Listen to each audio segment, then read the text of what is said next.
Kung nais nyo po mga bossing ko na lumebel up ang inyo pong swerte at kayo po ay lagi na lamang iaadya kung sa lagi kayo ay suswertihin, mainam na gamitan nyo po ng ganitong mga pamamaraan mga bossing. Kayo po ba isa sa mga napapansin po ninyo na kayo ay masipag naman na tao pero lagi pa rin kayo minamalas? Asya, kung ganyan ang inyong pakaramdam, huwag nyo po yung pagtiisan. Marami tayong pwedeng gawin. Bukod sa panalangin ng taimtim, kayo pa mga bossing ko ay gumawa ng ganito sa umaga mga bossing. Kayo po ay kunin nyo ang barya sa inyo pong pitaka, sa inyo pong bag, at pagkatapos mga bossing ko ay kumuha ka ng isang butil na bawang. Makakatulong po ito upang sa ganon, imbis na kayo po ay lagi minamalas, ay mapapasin ninyo na gagawa nyo ang mga bagay-bagay na hindi nyo inaasahan na dito pala kayo ay magiging matagumpay. Ito pala magiging dahilan kung bakit kayo ay magiging matagumpay. Kaya ang gawin po ninyo, kumuha ka ng barya, hugasan nyo po muna ito, dahil kung sino-sino na ang humawak ng barya na maaaring may nakakapit na kamalasan na po dyan, hugasan nyo po muna. Kapag po ito ay natuyo na sa pamamagitan ng sinag ng araw, huwag nyo po siyang tutuyuin. Yan po ay pwede na nating gamiting pampaswerte. Pagkatapos kumuha ka ng isang butil na bawang, mag-wish ka ng mula sa inyo pong puso. Sabihin nyo po, sa pamamagitan ng pampaswerteng ito, sa pamamagitan ng sipag at tiyaga at pananalig sa mahal na Panginoon, ay makakamit ko lahat ng aking mga pinapangarap sa buhay.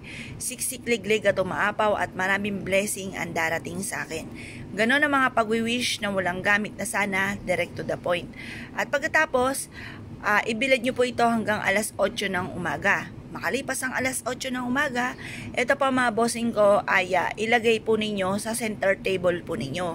Ito po ay makakatulong para makapagtaboy ng mga kamalasan. At ito po mga bossing ko, halimbawa, di ba, lumabas ka ng inyong tahanan. Or kaya yung mga anak po ninyo pumasok sa school, pumasok sa trabaho. Ngayon, pag yan po ay bumalik po muli ng inyong tahanan, maaaring may mga negatibo na kumapit sa kanila na magtutuloy-tuloy sa loob ng inyong tahanan dahil wala kang pantaboy ng malas. Mapapansin na lang po ninyo na parang nagsabay-sabay na ang mga pagsubok dahil kada labas, ipinasok naman ang mga kamalasan. Ngayon po mga bossing, mas mainam na meron kang pantaboy ng kamalasan na kagaya ng barya mga bossing ko at ng bawang. Makakatulong po ito upang sa ganon, imbis na kamalasan ay puro kaswertehan naman ang maaaring mapapasa inyo. Pero syempre mga bossing ko, itong mga pampaswerte po natin ay sangkap lamang para tayo maging matagumpay. Ang numero 1 po dyan ay sipag at tiyaga at pananalig sa mahal na Panginoon.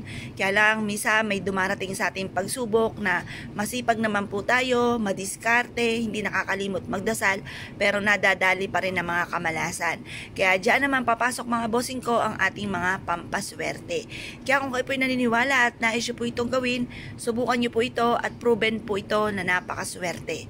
Kaya kung kayo po'y naniniwala, ay siya mga bossing at gagawa ka rin naman. Good luck po sa inyo po lahat.